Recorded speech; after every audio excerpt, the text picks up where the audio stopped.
Taste the Daily. Chennai வானகரத்தில் AIADMK செயற்குழு மற்றும் பொதுக்குழு கூட்டம் கழக அவைத்தலைவர் தமிழ்மகன் உசேன் தலைமையில் நடைபெற்றது. முன்னாள் அமைச்சர்கள், மாவட்ட கழக செயலாளர்கள், கழக செயற்குழு, பொதுக்குழு உறுப்பினர்கள் மற்றும் சிறப்பு அழைப்பாளர்கள் பங்கேற்றனர். அதிமுக செயற்குழு மற்றும் பொதுக்கூட்டத்தில் பங்கேற்க வந்த கழக பொதுச் செயலாளருக்கு உற்சாக வரவேற்பு. கழக தலைமை நிலைய செயலாளர் SP வேலுமணி மற்றும் முன்னாள் அமைச்சர்கள் பூங்கொத்து கொடுத்து வரவேற்றனர்.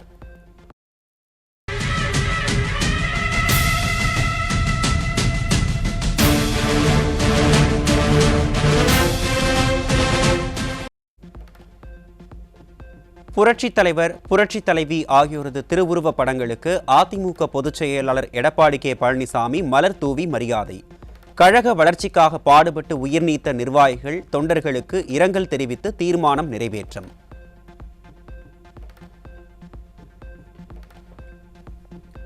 நீட் தேர்வு ரத்து குறித்து கபட நாடகம் ஆடிக்கொண்டிருக்கும் திமுக அரசுக்கு கடும் கண்டனம் தெரிவித்து அதிமுக செயற்குழு மற்றும் பொதுக்குழு கூட்டத்தில் தீர்மானம் நிறைவேற்றம்.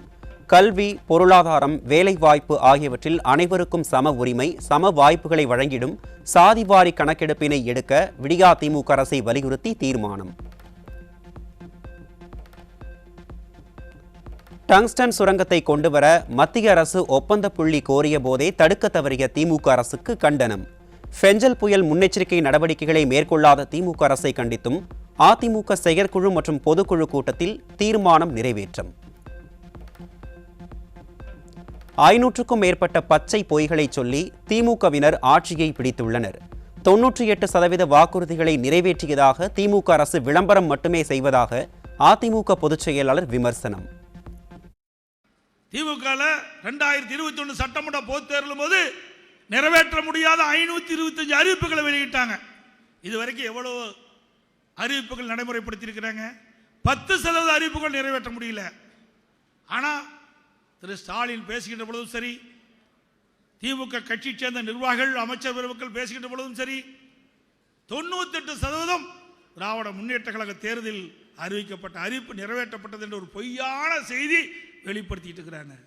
எங்க நிறைவேற்றினீங்க? வெள்ளை அறிக்கை விடுங்கன்னு சொன்னா கிண்டலும் கேலியும் பேசுறாங்க. இதற்கெல்லாம் 2026 சட்டமன்ற தேர்தலில் திமுக தலைவர் ஸ்டாலின் பதில் சொல்லி ஆக. 7.5% உள் ஒதுக்கீட்டை கொண்டு வந்து ஏழை மாணவர்கள் மருத்துவம் படிக்க வழிவகை செய்ததும், விவசாயிகளை பாதுகாத்ததும் அதிமுக அரசு. எந்த திட்டமும் கொண்டு வராமல் திமுக அரசு அதிக கடனை வாங்கியுள்ளது என அதிமுக பொதுச் செயலாளர் எடப்பாடி K. பழனிசாமி குற்றச்சாட்டு. அரசு பள்ளியை படித்த மாணவர்கள் சுமார் 41% அரசு பள்ளியை படிக்கின்ற மாணவர்கள் அவர்கள் மருத்துவராக வேண்டும், பல் மருத்துவராக வேண்டும் என்று நீண்ட நாட்கள் கனவு. அந்த கனவை நனவாக்கின்ற விதமாக உள் இடஒதுக்கீடை கொண்டு வந்து 7.5% உள் இடஒதுக்கீடை கொண்டு வந்து இன்றைய தினம் 3160 பேர் மருத்துவராக பயின்று கொண்டிருக்கின்றார்கள். ₹1 செலவு இல்லாமல் முழுவதும் அரசாங்கமே அந்த மருத்துவ கட்டணத்தை ஏற்றுக்கொண்டு இன்றைக்கு ஏழை, எளிய, ஒடுக்கப்பட்ட, நசுக்கப்பட்ட கடை கோட்டில் இருக்கின்ற சாமானிய மகன் கூட இன்றைக்கு மருத்துவராகக்கூடிய காட்சி அதிமுக ஆட்சியிலே தான் இருந்தது என்பதை நாம் எண்ணி பார்க்க வேண்டும். சட்டப்பேரவை நாட்களின் எண்ணிக்கை குறைந்து கொண்டே வருகிறது. அதற்கு காரணம் பயம்தான். சட்டப்பேரவையில் நான் பேசியதை ஒளிபரப்பியிருந்தால் திமுக அரசே இருந்திருக்காது என அதிமுக பொதுச் செயலாளர் காட்டம். இன்றைக்கு சட்டமன்ற நிகழ்வு நடைபெற்றுக் கொண்டிருக்கின்ற பொழுது பிரதான எதிர்க்கட்சி அதனுடைய தலைவர் நான் பேசுகின்ற பொழுது கட் பண்ணிடுவாங்க, லிங்கை எடுத்துட்டுருவாங்க. அப்புறம் நாம கேட்ட கேள்விக்கு முதலமைச்சர் பதில் சொல்வார். அது எப்படி மக்களுக்கு போய் புரியும்? கேட்கின்ற கேள்வியும் காட்ட வேணும், நேரடியில் காட்ட வேணும். அதுக்குண்டான பதிலும் மக்கள் தெரிஞ்சா தானே புரிந்து கொள்ள முடியும். மக்கள் வேண்டுமென்றே திட்டமிட்டு அனைத்து இந்திய அண்ணா திராவிட முன்னேற்ற கழகம் பிரதான எதிர்க்கட்சி நம்முடைய சட்டமன்றத்தில் பேசுவதை காட்டுவதே கிடையாது. திமுக ஆட்சியில் டாஸ்மாக் பாட்டில்களுக்கு கூடுதலாக ₹10 வசூலிப்பது மூலம் ஆண்டுக்கு 3600 கோடி ரூபாய் வசூலாவதாக அதிமுக பொதுச் செயலாளர் குற்றச்சாட்டு. மக்கள் வரிப்பணத்தில் பல கோடி ரூபாயில் கார் பந்தயம் அவசியமா என பொதுச் செயலாளர் கேள்வி. இன்றைக்கு தமிழ்நாடு முழுவதும் ஒரு நாளைக்கு 1 கோடி பாட்டில் விற்குது. ஒரு நாளைக்கு 10 கோடி ரூபாய் இந்த மதுபானத்திலிருந்து மட்டும், மதுபான கடையிலிருந்து மட்டும் திமுகவுக்கு சென்று கொண்டு, திமுக அரசாங்கம் அதுக்கு சம்பந்தப்பட்டவர்களுக்கு சென்று கொண்டு இருக்கின்றது. சிந்திச்சு பாருங்க. கிட்டத்தட்ட 10 ரூபாய்னா 30 நாளைக்கு 300 கோடி, வருஷத்துக்கு 3600 கோடி இந்த பாட்டிலுக்கு 10 ரூபா வாங்குவதன் மூலமாக மட்டும் திமுக அரசு ஊழல் செய்கிறது. மிகப்பெரிய ஊழல். பத்திரிகைகளில் கொலை நிலவரம் என வரும் அளவிற்கு சட்டம் ஒழுங்கு சீரழிந்து விட்டது. தமிழகத்தில் நாள்தோறும் கொலை, கொள்ளைகள் நடக்கும் ஒரு அரசாங்கம் திமுக அரசாங்கம் தான் என அதிமுக பொதுச் செயலாளர் பேச்சு. இன்றைக்கு பத்திரிகைலாம் பார்த்தீங்கன்னா தங்க விலை என்ன, வெள்ளி விலை என்னன்னு வரும்.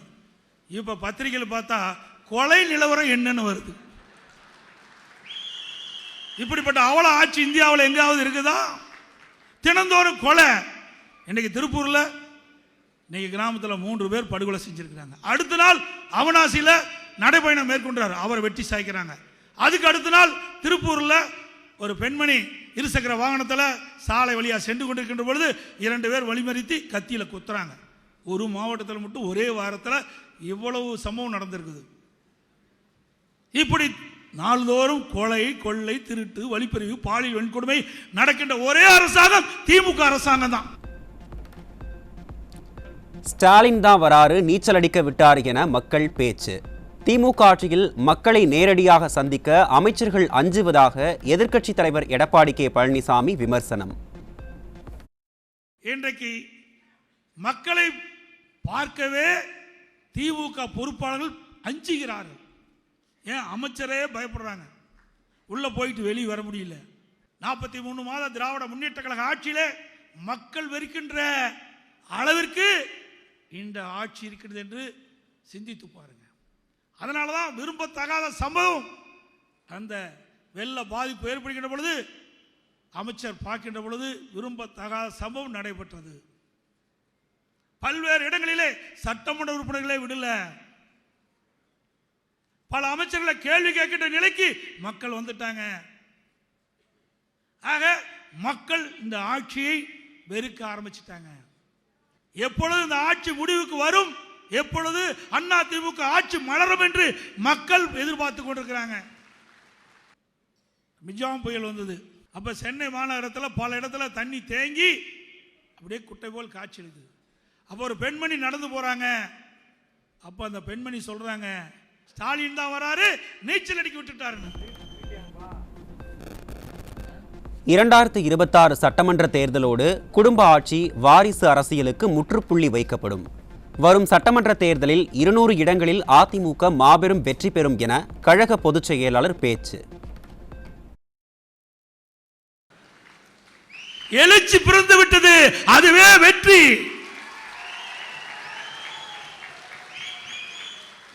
கிராமத்தில் சொல்லுவாங்க, ஒரு விதை முளைக்கின்ற பொழுது அதனுடைய விளைச்சல் எப்படி இருக்கு என்பது கணிப்பார்கள். அதே போல அனைத்து இந்திய அண்ணா திராவிட முன்னேற்ற கழக எழுச்சி அடுத்து வருகின்ற 2026 சட்டமன்ற தேர்தலில் வெற்றி.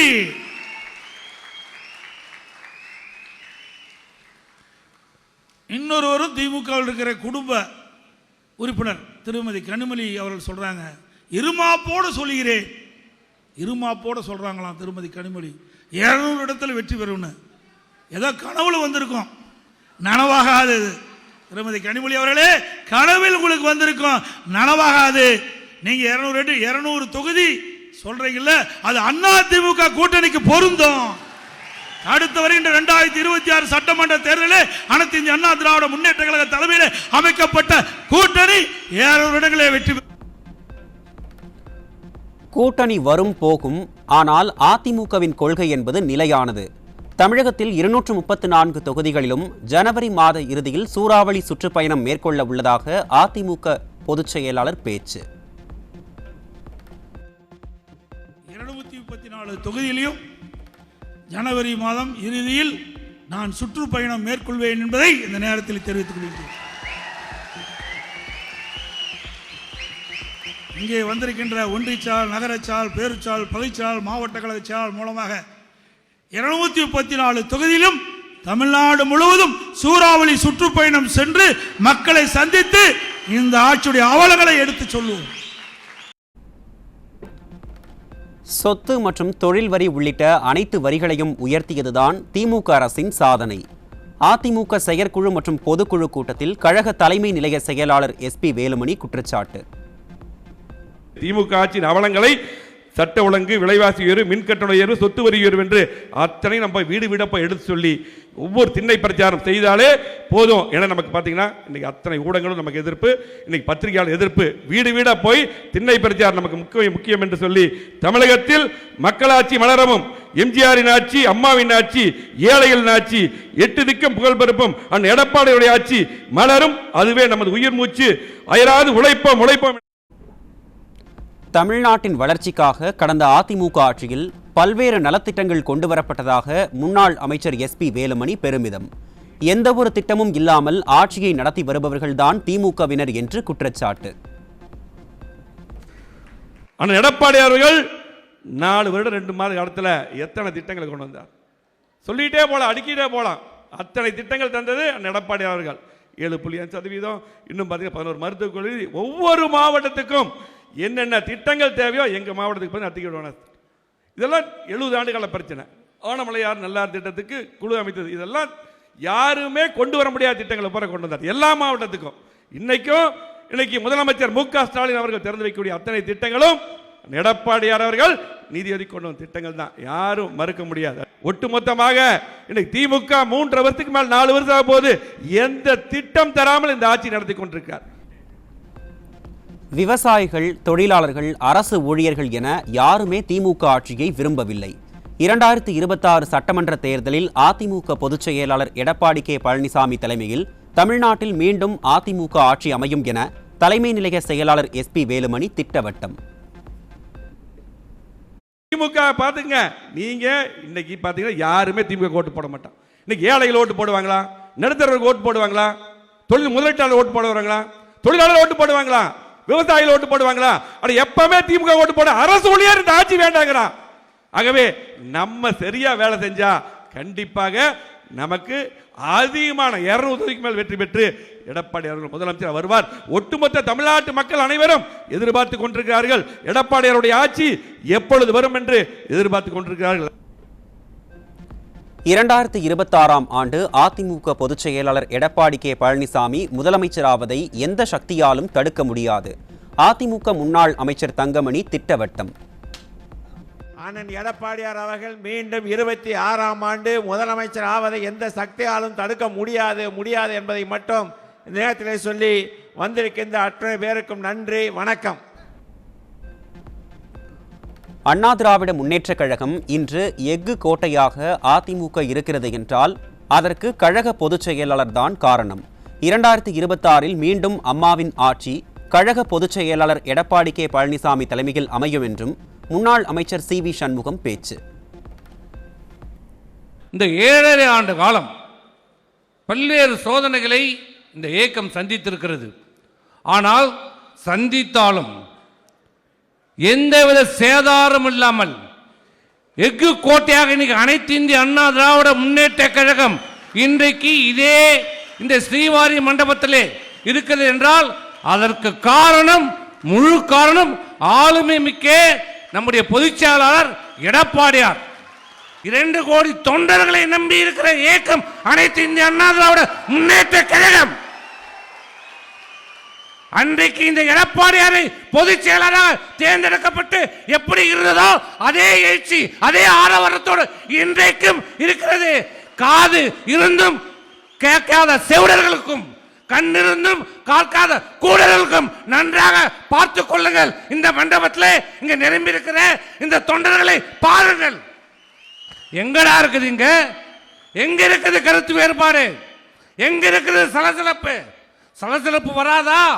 கருத்து வேறுபாடு வராதா என்று எண்ணிக்கொண்டிருப்பார்கள். இங்கே பாருங்கள், இந்த எழுச்சியை பாருங்கள். இதுதான் 2026 நம்முடைய அம்மாவுடைய ஆட்சி எடப்பாடியார் தலைமையில் அமைவதற்கான எடுத்துக்காட்டு.